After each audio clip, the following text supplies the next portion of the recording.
From the return of our neighborhood-friendly Spider-Man in Spider-Man 4 to setting up the mantle for Miles Morales, let's explore the exciting possibilities awaiting Peter Parker in the MCU, starting with what we do know for sure about Spider-Man 4. Spider-Man No Way Home marked the supposed conclusion of the Spider-Man trilogy.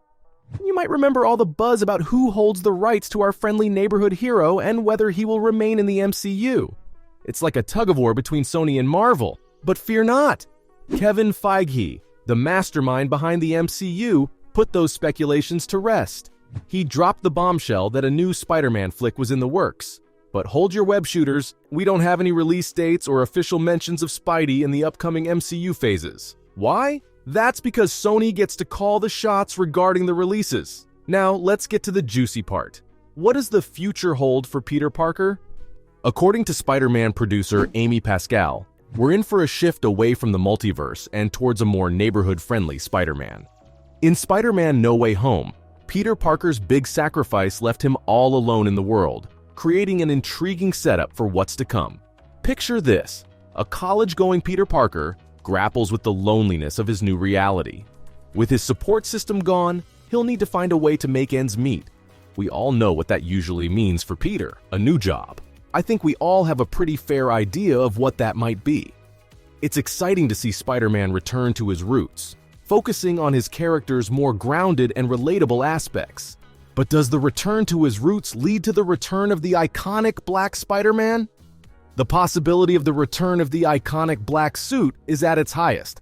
We have the credit scenes from Spider-Man No Way Home to thank for it.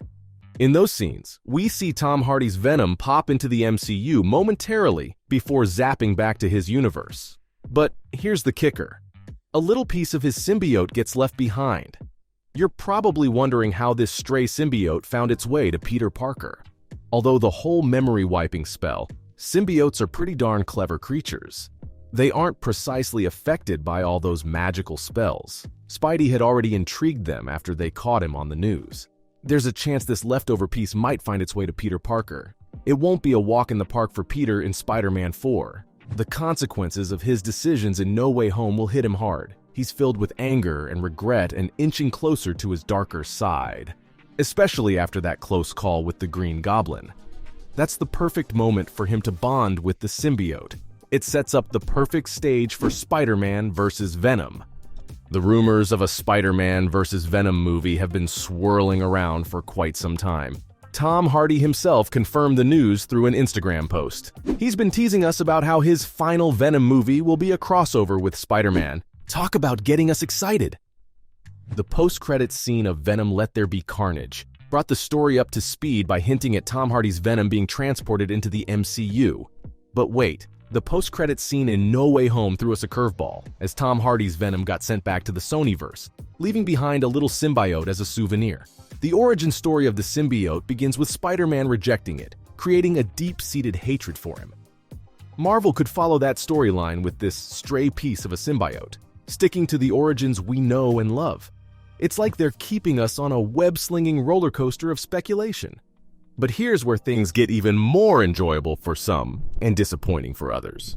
Tom Hardy's Venom may never come face-to-face with Tom Holland's Spider-Man in the MCU. Why, you ask? Marvel might introduce their version of Venom, giving us a new dynamic to explore. While there's still plenty of room for speculation, one thing is confirmed: we're in for a Venom versus Spider-Man movie showdown. Whether it happens in Venom 3 or Spider-Man 4 or 5, we can't say for sure. But one thing is certain: an epic clash of arch-nemeses leaves us hanging onto the edge of our seats. Speaking of arch-nemesis, we're about to see the rise of Kingpin. Marvel has done it again. In the new Hawkeye series, they've introduced one of Spider-Man's most iconic villains. The ruthless crime lord is known as Kingpin. While we've seen some villains in the previous Spider-Man movies who weren't exactly his comic book adversaries, Kingpin's arrival in the MCU brings a significant character from the Spider-Man comics into the mix. If you've watched the Hawkeye series, you might wonder if Kingpin is unbeatable. In the finale, he displayed incredible strength by ripping a car door off with his bare hands and survived some intense attacks, like exploding arrows and getting hit by a car. The introduction of Kingpin in the MCU opens up so many possibilities for future Spider-Man movies. The character is not just about defeating Spider-Man, he wants to physically and mentally break him. He sees Spidey as a symbol of justice and hope, and nothing gives him more satisfaction than crushing that symbol. This vendetta will truly test Spider-Man's strength and moral compass. If we look at the comic book world, we know that the clashes between Spider-Man and Kingpin have always been epic. They've pushed Spidey to his limits both emotionally and physically. Trust me, the stakes are always sky high when these two titans go head-to-head. We can expect nothing less in the upcoming MCU storyline. But you aren't ready for the ultimate betrayal. The return of the Hobgoblin in the MCU brings exciting possibilities for Ned Leeds' character development. We've seen Ned as Peter's best buddy in the movies, but could there be a darker path ahead for him? Will the movie version of Ned follow the comic book storyline and become the Hobgoblin? If the filmmakers decide to explore this plot, it would add depth and drama to Ned's character. Fans would experience a roller coaster of emotions as they witness a beloved ally transform into a formidable foe. In Spider-Man No Way Home, we saw the world forgetting who Peter was, including Ned. This could play a crucial role in linking him to the Hobgoblin. There were hints in the film that Ned might turn toward villainy. In a conversation with Tobey Maguire's Peter Parker, the parallel between their friendship and the one with Harry Osborn, who eventually became evil, was noted. Ned seemed aware of this potential parallel and apologized in advance, just in case.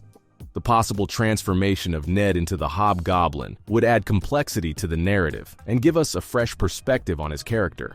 The emotional impact of this storyline would captivate audiences and keep them invested in the journey. The MCU has a track record of delivering unexpected twists and character arcs, and Ned's evolution into the Hobgoblin would be a prime example. But all of this remains nothing but another speculation, as Ned's character would need to go through a whole lot of character development to reach this point, and fans probably won't see it until now. What fans do see is how the end of the new Spider-Man trilogy introduces Miles Morales. Marvel has been laying the groundwork for Miles' existence in the MCU for some time now. In Spider-Man Homecoming, we were treated to a subtle nod when Tom Holland's Spider-Man webs Aaron Davis, Miles Morales' uncle, to a car trunk. Aaron explicitly mentions having a nephew out there. When asked about this Easter egg, Kevin Feige confirmed its intentional inclusion, confirming that Miles exists in the MCU. Additionally, in a deleted scene, Aaron directly refers to his nephew as Miles, leaving no mystery about his existence. Plus, in Spider-Man No Way Home, there's a scene where Electro mentions the existence of a black Spider-Man somewhere, hinting at the possibility of Miles Morales. In the comic books, Miles hails from Earth 1610. Given Marvel's willingness to delve into the multiverse, it's exciting to see how they might bring Miles into the fold.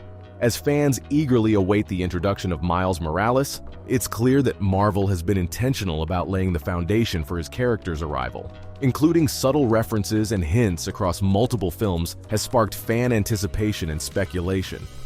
How exactly Miles will be incorporated into the MCU remains to be seen, as Amy Pascal claims that we will have to just wait for the right moment. So, from setting up the mantle for Miles Morales to the return of our neighborhood-friendly Spider-Man in Spider-Man 4. This is what's next for the MCU after Spider-Man, Across the Spider-Verse.